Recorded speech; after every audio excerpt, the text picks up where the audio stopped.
नमस्कार, मैं हूं अभिषेक त्यागी। बिहार विधानसभा चुनाव जैसे जैसे नजदीक आ रहे हैं वैसे वैसे तमाम पार्टियों की राजनीतिक चालबाजी भी शुरू हो गई है। लेकिन आज का दिन खास तौर पर बीजेपी के लिए बड़ा खास रहा। अगर बीजेपी को लेकर देखें तो आज बीजेपी की राजनीतिक पवन बह गई है। आज बीजेपी के तरफ से कई बड़े फैसले लिए गए, लेकिन सवाल सबसे बड़ा यही है कि आखिर बिहार में बीजेपी कितनी मजबूत है, क्या बीजेपी सरकार बना पाएगी और विपक्ष कितनी बड़ी चुनौती बीजेपी के सामने पेश कर पाएगा, जो कि पवन सिंह बीजेपी में शामिल हो गए हैं। तो जाहिर तौर पर इसका कितना बड़ा इंपैक्ट बिहार चुनाव में पड़ सकता है और बीजेपी को कितना बड़ा फायदा हो सकता है। पंकज सर मेरे साथ मौजूद हैं, लगातार बिहार की राजनीति पर अपनी नजर बनाए हुए हैं। पंकज सर, क्या कहना है सबसे पहले, जिस तरीके से आज बीजेपी के फैसले देखने को मिले, पवन सिंह बीजेपी में शामिल हो गए हैं, किस तरीके से देखते हैं इस फैसले को? अभिषेक, सबसे पहले सुबह एनएमएफ न्यूज ने ही यह खबर ब्रेक की कि उपेंद्र कुशवाहा से मिलने जा रहे हैं पवन सिंह जी। उसके बाद तस्वीरें वीडियो जो भी आए हमने दिखाया, फिर हमने ही ये बताया कि अमित शाह और जेपी नड्डा से भी मुलाकात होगी और फिर उसके बाद वो मुलाकात भी हुई। अब मैं आगे की कहानी बता रहा हूं जी। 25 तारीख को पवन सिंह आधिकारिक रूप से भारतीय जनता पार्टी में शामिल होना, सारी बातें हो गई, तय हो गया जी। उस दिन बड़ा कार्यक्रम होगा और उस बड़े कार्यक्रम में पवन सिंह को बीजेपी में एंट्री दी जाएगी जी। अब आपका दूसरा सवाल जो था ये कि इसका असर क्या होगा। बिहार में एक तरफ एमवाई समीकरण है, लेकिन उसके बाद जो मुस्लिम और यादव के बाद सबसे ज्यादा संख्या किसी एक जाति की अगर कोई है तो वो है राजपूत। ठीक है। और यंग राजपूतों में पवन सिंह का क्रेज है। स्टारडम के कारण हो, गाने के कारण हो, सिनेमा के कारण हो, उनकी रियल और रियल लाइफ की वजह से हो, लेकिन है क्रेज। बिल्कुल बिल्कुल। उनका एक अपना सेपरेट फैन बेस है। अगर नहीं फैन बेस होता तो निर्दलीय चुनाव लड़कर उपेंद्र कुशवाहा को तीसरे नंबर पर धकेल दिया था, पवन सिंह दूसरे नंबर पर थे। बिल्कुल। काराकाट में मतलब उपेंद्र कुशवाहा जैसा एस्टेब्लिश नेता जो केंद्रीय मंत्री रह चुका है, जो कुशवाहा समाज का सबसे बड़ा नेता माना जाता है, वो तीसरे नंबर पे चला गया और पवन सिंह दूसरे नंबर पे आ गए। इसका मतलब कुछ तो है, के गले भी मिले हैं। इसलिए तो कह रहे, ऐसे तो राजनीति में मैं बार बार एक चीज बोलता हूं जी कि सबसे बेवकूफ कार्यकर्ता वो जो आपस में सर फुटअव्वल करे। जी जी जी जी। क्योंकि कल को जाकर कौन सा नेता किसके सर बैठ जाएगा किसी को नहीं पता। जी जी। खैर, दूसरी बात यह है कि पवन सिंह के बीजेपी में एंट्री की सबसे बड़ी बाधा यह थी कि एक परसेप्शन था कि कुशवाहा वोटर नाराज हो जाएंगे क्योंकि उपेंद्र कुशवाहा को हराया था। इस वजह से आज जो उनकी एंट्री हुई वो उपेंद्र कुशवाहा के थ्रू ही हुई है। पहले उपेंद्र कुशवाहा से मिले, उपेंद्र कुशवाहा के साथ तस्वीर आई, तब बीजेपी ने एंट्री की कि चलो भाई कुशवाहा वोटर नाराज नहीं हो। तो कुशवाहा वोटर और राजपूत वोटर अगर एनडीए की तरफ आ जाता है तो मोटा मोटी समझिए कि 15% वोट तो ये दोनों सिर्फ है। और उसके बाद बहुत सारी अलग अलग, जैसे कि एक सवर्ण मैसेज भी है कि सवर्ण राजनीति, एक बड़े सवर्ण चेहरे को भी लिया है। उसके बाद आपने देखा होगा कि हाल के दिनों में आरजेडी की तरफ से भूरा बाल को लेकर कई तरह के बयान आए कि भूरा बाल साफ करो। तो बिहार में भूरा बाल मतलब 4 सवर्ण जातियां होती हैं, भूमिहार, राजपूत, ब्राह्मण और लालाजी, मतलब लाला मतलब कायस्थ। तो इनको साफ करो। तो ये चारों तो ऐसे ही बिद के हुए हैं और पवन सिंह का फैक्टर ऐड हुआ है। आपको पता होगा कि अभी हाल के दिनों में राजीव प्रताप रूढ़ी ने एक सांगा यात्रा निकाली है, वो बीजेपी के नेता हैं। जी जी। तो मोटा मोटी राजपूत वोटों को और सवर्ण वोटों को अपनी तरफ करने का ये पूरी तरह प्लान हो गया है। ब्राह्मण से आनंद मिश्रा जो पूर्व आईपीएस अफसर हैं उन्होंने ज्वाइन किया है। भूमिहार से जो आशुतोष हैं, आशुतोष शर्मा, वो अपनी पार्टी बनाए हुए तो उन्होंने विलय कर लिया अपनी पार्टी का बीजेपी में। तो भूमिहार हो गए, कायस्थ हो गए, ये ब्राह्मण हो गए, राजपूत हो गए, तो ये सब बीजेपी की तरफ मोटा मोटी उन्होंने ये कर लिया। अब आते हैं बीजेपी का दूसरा जो मुख्य वोटर जो होता है, ये तो खैर बोलते हैं ना कोर होता है, न्यूक्लियस, उसके बाद जो होता है इलेक्ट्रॉन्स। तो बीजेपी का जो हाल के दिनों में सबसे ताकतवर वोट बैंक है वो है अति पिछड़ा। जी। अति पिछड़ा जो जातियां हैं, खास करके गैर यादव ओबीसी जो भी जातियां हैं, उनके बीच पिछले 10-15 सालों में बहुत मेहनत की है बीजेपी ने। तो वो आ जाएंगे तो सवर्ण आ गया, पिछड़ा, गैर यादव पिछड़ा आ गया, अति पिछड़ा आ गया। दलितों की बात करें तो दलितों में दो वर्ग हैं। एक है चिराग पासवान, जीतनराम मांझी, इस तरह के दलित नेता की वजह से जो दलित इनके तरफ आते हैं। दूसरे दलित वो हैं जो वामपंथियों के कारण आरजेडी के खेमे में जाते हैं।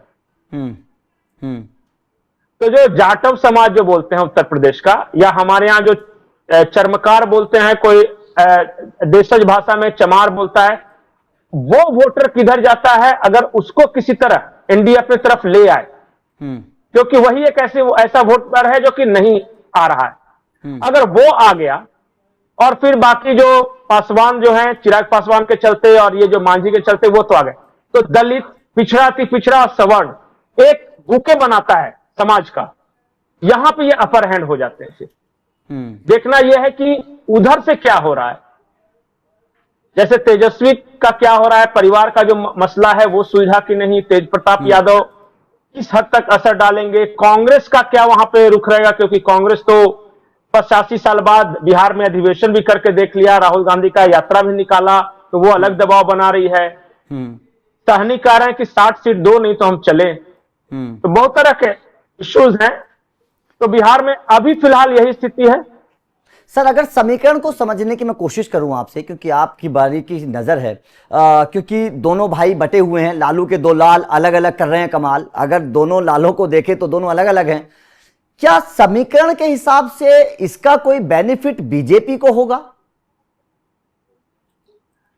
देखिए, परिवार में जब भी आपस में फूट होती है तो इसका असर तो पड़ता है। और बात सिर्फ तेज प्रताप की नहीं है। खबर आई है कि रोहिणी आचार्य वो भी नाराज हैं। खबर आई कि मीसा भारती हैं, वो भी नाराज हैं। अभी पिछली बार जब एक पोस्टर लगाया आरजेडी के अधिवेशन का, तो लालू राबड़ी का चेहरा ही गायब कर दिया। सिर्फ संजय यादव और तेजस्वी यादव थे। बिल्कुल। तो इन सब का मैसेज तो जनता के बीच में जा रहा है। कोई अगर ये कहे कि बिल्कुल नहीं जा रहा मैसेज, तो वो गलत है। दूसरा जो महत्वपूर्ण सवाल आपने पूछा कि तेज प्रताप यादव के अलग पार्टी बनाकर लड़ने से क्या फायदा या नुकसान होगा, ये मुझे अब तक, मैं अपना पर्सनल दृष्टिकोण बना रहा हूं, अलग अलग लोगों की अलग अलग राय हो सकती है। मुझे ऐसा लगता है कि अभी तेज प्रताप उतने इन्फ्लुएंशियल नहीं है कि बहुत ज्यादा नुकसान पहुंचा सके। एक काम तेज प्रताप कर सकते हैं कि जैसे कि हर विधानसभा क्षेत्र में कंपटीटर होते हैं, जैसे आरजेडी के टिकट के लिए 2 या 3 लोग आपस में होंगे, नेक टू नेक होंगे। उनमें से किसी एक को ही आरजेडी देगी। तो जो आरजेडी का टिकट नहीं जिसको मिल सका, अगर वो तेज प्रताप की पार्टी से अगर खड़ा हो जाए, तब रियल में नुकसान पहुंचा सकते हैं, क्योंकि वो लोकल कैंडिडेट का अपना इन्फ्लुएंस होता है। तो मान लिया कि मैं उदाहरण बता रहा हूं कि तेजस्वी ने मनेर से भाई वीरेंद्र को टिकट दे दिया, और एक और कैंडिडेट हैं जो कि इन्फ्लुएंशियल यादव परिवार से भी हैं, वो भी मनेर से टिकट चाह रहे हैं। अगर तेजस्वी ने भाई वीरेंद्र को दे दिया और दूसरे को तेज प्रताप ने दे दिया, तब तो नुकसान कर देंगे। नहीं तो ऐसे मुझे नहीं लग रहा है कि बहुत ज्यादा इन्फ्लुएंस होगा। हाँ, लेकिन अगर यह है कि कुछ कुछ विधानसभा क्षेत्रों में अगर 2-4-5 हजार वोट काट ले सके, तो ये तो नुकसान है ना। ये तो तेजस्वी को ही नुकसान है। और ऊपर से इस बार तेजस्वी चौतरफा दबाव में एक तो पारिवारिक दबाव जिसके बारे में हमने चर्चा की, दूसरा कांग्रेस का दबाव है, तीसरा मुकेश सहनी का दबाव है, और चौथा दबाव यह है कि इनका जो लैंड फॉर जॉब स्कैम वाला था ना, वो डे टू डे बेसिस पे सुनवाई दिल्ली की एक अदालत है, रोहिणी अदालत उसको बोलते हैं ना, तो परिवार पर वो केस चल रहा है, उनको डे टू डे चल रहा है। तो चुनाव के समय में ये भी एक दिक्कत है उनके साथ कि वो उनको अकेले आदमी है प्रचार करने के लिए। लालू जी एक्टिव है नहीं, ज्यादा अपनी मां को ले जा सकते हैं कहीं। बहुत हद तक होगा तो मीसा भारती और रोहिणी को भी लेंगे, लेकिन मैसेज चला गया है वो, और उनको कन्विंस करने के लिए उनके कुछ लोगों को टिकट जी, पवन सिंह पर दोबारा आना चाहूंगा क्योंकि पवन सिंह की बड़ी चर्चा हो रही है और आज राजनीतिक समीकरण जितने भी देखे जा रहे हैं वो पवन सिंह से जोड़कर देखे जा रहे हैं क्योंकि बहुत बड़ा ये फैसला पवन सिंह का है। पवन सिंह को इलेक्शन कैंपेन के दौरान जोड़ा जाएगा। खबर आ रही कि वो इलेक्शन कैंपेन करेंगे, बीजेपी के लिए प्रचार प्रसार करेंगे। जाहिर तौर पर आपने जैसे बताया कि बिहार के जो नौजवान पीढ़ी है उनमें बड़ा इन्फ्लुएंस है पवन सिंह का। क्या मतलब ये बहुत बड़ा एक नौजवान चेहरे के तौर पर एक बहुत बड़ा दाव है बीजेपी का, या बहुत बड़ा एक्स फैक्टर साबित हो सकते हैं पवन सिंह नौजवान वोटों को लुभाने के लिए बिहार में खास तौर पर? सर, ये उसी तरह के फैक्टर हैं जैसा रवि किशन फैक्टर है, निरहुआ फैक्टर है उत्तर प्रदेश में। समझ रहे हैं ना? जी जी। हाँ, स्टारडम थोड़ा बिहार में हल्का उनका ज्यादा है पवन सिंह का, क्योंकि आरा से बिलोंग करते हैं और उत्तर प्रदेश में तो कई कलाकार हैं भोजपुरी। बिहार में मनोज तिवारी और पवन सिंह। मनोज तिवारी बनारस में पढ़े हैं लेकिन रहने वाले हैं सासाराम के भभुआ। और पवन सिंह आरा के रहने वाले हैं। तो वो जो भोजपुरी क्षेत्र है और वो एक ब्राह्मण एक राजपूत, तो ये है, फिर स्टारडम है, तो कुल मिला जुला के इनका इस्तेमाल करेगी पार्टी। और एक तो जरूर होता है कि भीड़ तो जरूर जुटती है।